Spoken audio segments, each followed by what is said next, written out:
In the early hours of a late summer morning, the residents of Moscow City, Russia's gleaming bastion of capitalist ambition and financial power, were jolted awake not by alarm clocks, but by the unmistakable, percussive thud of an explosion. For a city whose center had, for over a year, remained largely insulated from the visceral realities of the war its government was waging in Ukraine, it was a sound that defied comprehension. Then came a second. And then, the sirens. High above the Moscow River, on the sleek, twisting facade of the Evolution Tower, a symbol of modern Russia's architectural audacity and a $3 billion jewel in the crown of the Moscow International Business Center, a gaping, smoldering wound had been torn open. Glass, steel, and concrete rained down onto the deserted plazas below.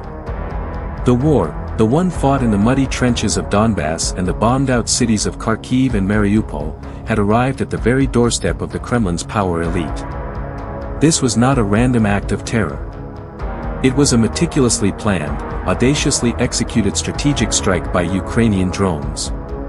But the explosion itself was merely the opening act. The detonation triggered a chain of events far more complex and revealing than the physical damage it caused.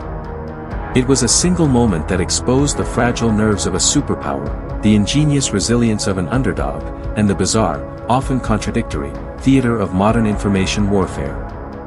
This is the story of that strike, and of everything that happened next. The target, a symbol of New Russia. To understand the profound impact of the strike, one must first understand the target. The Evolution Tower is not just another skyscraper.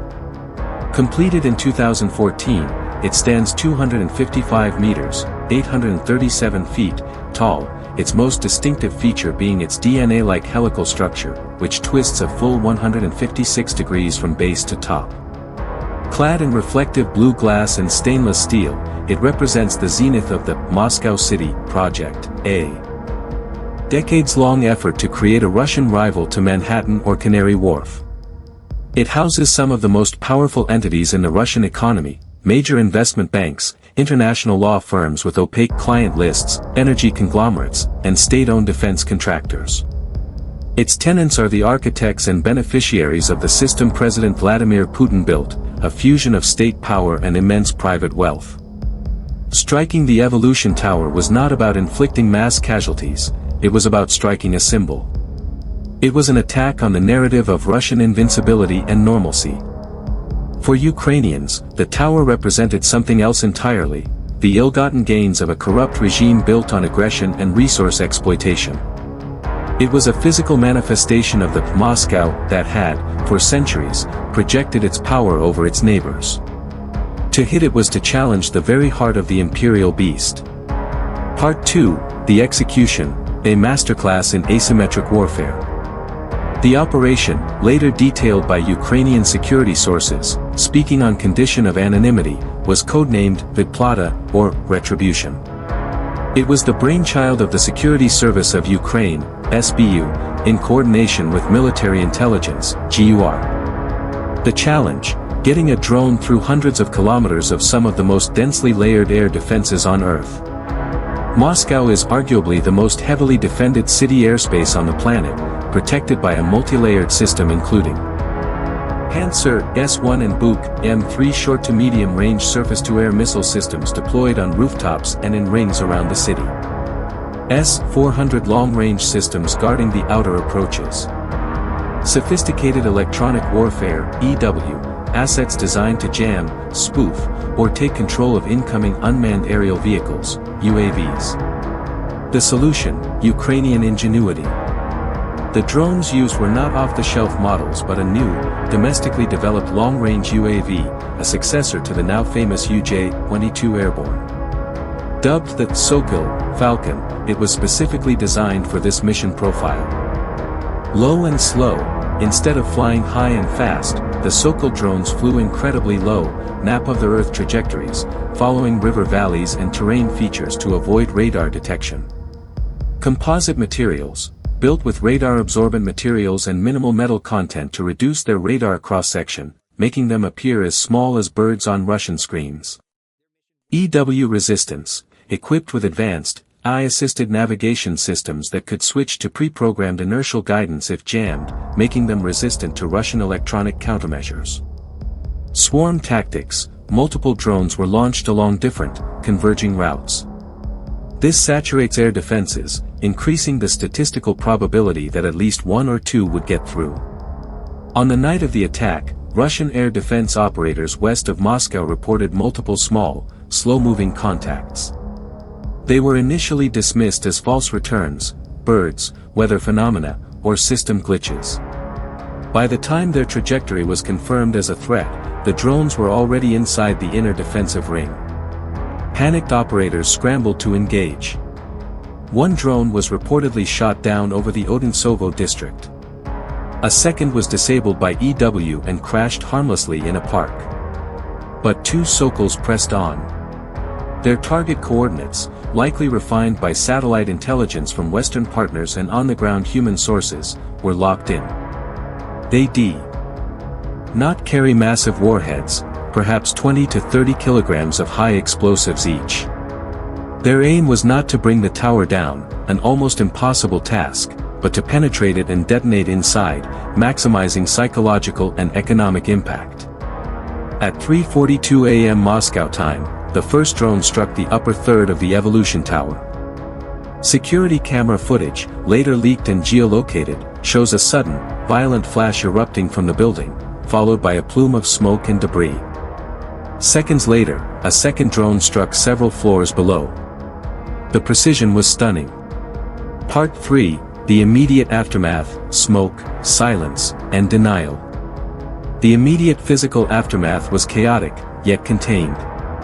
The damage: the explosions blew out windows across multiple floors and started significant fires within two office suites. The structural integrity of the tower, designed to withstand such impacts, was never in serious danger.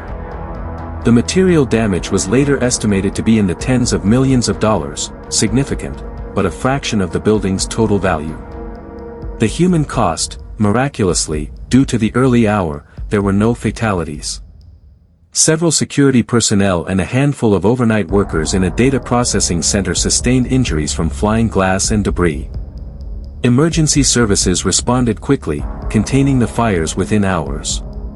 The digital and informational aftermath, however, was instantaneous and global. The Ukrainian wink. Ukraine maintained its official policy of ambiguous attribution. Mikhailo Podolyak, an advisor to President Zelensky, tweeted, "The Moscow city skyscrapers are a powerful symbol of the fact that money solves everything in Russia, that war is just a business. Sooner or later, the bills for all war crimes have to be paid. And the payment will be painful." It was a statement that neither confirmed nor denied involvement but oozed triumphant implication. The Russian response: a study in contradiction. The Russian state machinery lurched into action.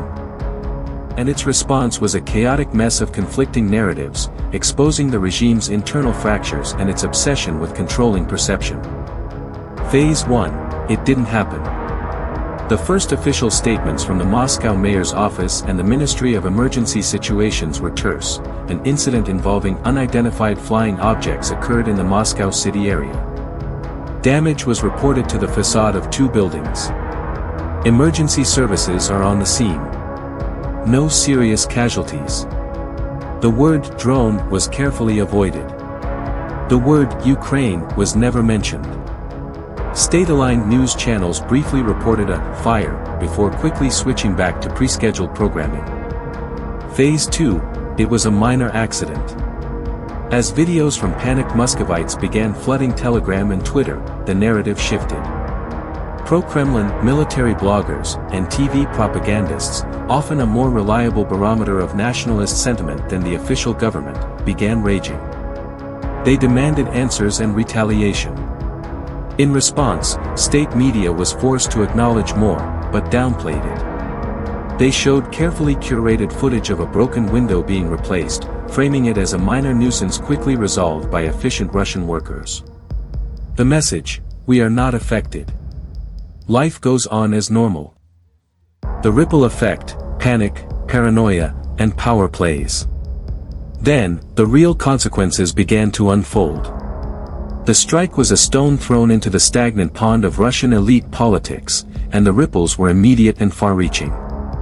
The elite panic. The tenants of Moscow City are not ordinary citizens. They are the oligarchs, the CEOs, the high-ranking bureaucrats, and their families. For them, the war had been an abstract concept, a source of profit and geopolitical maneuvering, but not personal danger. The Evolution Tower strike shattered that illusion. Their fortified apartments and high-security offices were no longer sanctuaries. The Zugzwang rush, a frantic, quiet exodus began. Security consultants reported a massive surge in inquiries from wealthy Russians seeking to fortify their country dachas outside Moscow, seen as less likely targets. Real estate agents in Dubai, Istanbul, and Baku reported a new wave of interest from Russian clients looking to relocate their families and assets. The strike had made the elite feel vulnerable, and a vulnerable elite is an unstable one for any autocrat. The security theater, the Russian state responded with a massive, and highly visible, bolstering of Moscow's air defenses. More Panzer systems appeared on rooftops, including on top of schools and hospitals, a move that critics argued made them more likely targets. Air travel was sporadically disrupted as airports shut down due to false alarms. The city was becoming a fortress, a visible admission that the capital was under threat, which directly contradicted the official narrative of everything being under control. The military and intelligence purge. Someone had to take the blame.